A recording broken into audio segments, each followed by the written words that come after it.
దేవి, ఏమిటి నాన్నా? ఫ్యాక్టరీలో ఏడాదికి ఖర్చులు పెరుగుతూనే ఉన్నాయి. అది నువ్వే చూసుకో. ఇప్పటికే తలకు మించిన పనులున్నాయి, ఇది కూడా నానెత్తి పెడతారేమిటి? అయితే ఫ్యాక్టరీ కాస్త మూసేయాల్సిందే. తప్పదంటే నేనే చూసుకుంటాను. ఇది మేనేజర్తో చెప్పేయండి. సర్లే. ఏమిటి చిత్రాంగి, నీరసంగా చెక్కల మీద చేయి పెట్టుకుని కూర్చున్నా? అదేమో మావయ్య, ఏం ప్లాన్ వేసినా ఎదురు దెబ్బ తగులుతూనే ఉంది. మనం ఇలాగే ఉంటే ఈ పడవ మునిగిపోయేట్టుంది. పడవ మునిగిపోతే దాన్ని సబ్మెరైన్ చేసి అడుగు నుంచి శత్రువుని అటాక్ చేస్తాను. ఏమిటి మావయ్య, పిడుగు పడ్డట్టయింది. మీ చేతిలో ఉన్న ఫ్యాక్టరీ మళ్ళీ లాక్కున్నారు. ఇంకో కొద్ది రోజుల్లో వాళ్ళు నన్ను పాత చిత్రాంగం చేసి కట్టుబట్టలతో తరివేస్తారోనని భయంగా ఉంది మావయ్య.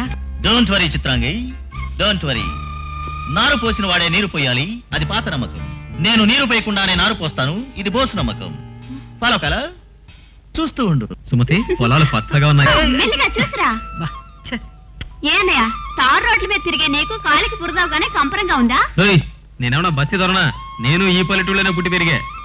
అలాగా? అయితే మనకి ఎంత పొలం ఉందో చెప్పుకో చూద్దాం. నన్నే లెక్కలు అడుగుతున్నావా? ఇంటికి రా చెప్తా. అడుచుడు మెల్లిగా అమ్మా, నాకు చెప్పి నువ్వు జారకు.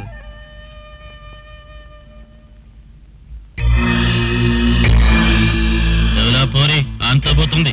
ఆడి చెల్లెలు గురు, దానికి ఇంకా పెళ్లి గాల, పిట్టలాడుతూ మళ్ళీ కసిగా ఉంది. నీ తల్లి పోర్ల ముచ్చట్లు లెస్స చెప్తున్నావు. లేదు గురు, దోరగా ఉన్న కలకత్తా జాంపండు పలే రుచిగా ఉంటది. ఏం పండ్రు? భాస్కర్, నేను పెద్దవాడిని అవుతున్నాను. నేను తిరుగుతుండగానే వీడి పెళ్లి చేస్తే నా బాధ్యత తీరిపోతుంది. వీడేమిట్రా అంటే దేవి దేవి అని కలవరిస్తున్నాడు. ఉన్న పొలం అమ్మేసి రంగరంగ వైభవంగా ఈ పెళ్లి చెయ్యాలనుకుంటున్నా. ఎంత మాట అన్నారండి? అయిన వాడిని నేను ఉన్నప్పుడు ఆ పొలం అమ్మడం ఎందుకు? ఎంత డబ్బు అవసరమైనా సరే నేను చదువుతానండి. వృధాగా నిన్నెందుకు ఇబ్బంది పెట్టడం బాబు? అంటే నన్ను పరాయివాణ్ణి అనుకుంటున్నారా? భాస్కర్, నువ్వు నన్ను అపార్థం చేసుకోవద్దు. వెన్నలాంటి మనసు నీకు భగవంతుడిచ్చాడు.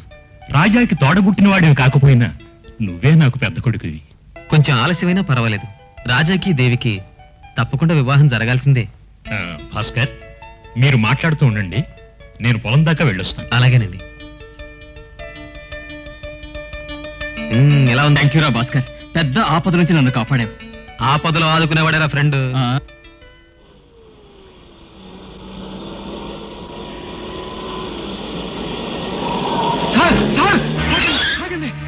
ఏమిటి? టిప్పుగాడు ఏమిటి? మీ చెల్లెల్ని ఆ టిప్పుగాడు ఏమైనా చెప్పు. పోయాడండి. ఎక్కడికి? తోడుపోయండి.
సుమతి, కట్టించారు దేవుణ్ణి పూజించడానికి, స్కూల్ కట్టించారు పిల్లలు చదువుకోవడానికి, ఫ్యాక్టరీ ఒకటి స్టార్ట్ చేశారు వర్కర్స్ అంతా బతకడానికి. దేవి, ఈ ఉపోద్ఘాతం అంతా ఎందుకో అర్థమైందిలే అమ్మా. ఇప్పుడు ఆసుపత్రి కట్టించాలంటావు, అంతే కదా? అవును నాన్న. బాగుంది, చాలా బాగుంది.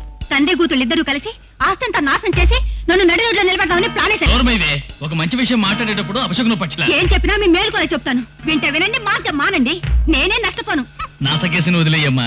చెయ్యాల్సిన పని ఏదో నువ్వు చెయ్యమ్మా.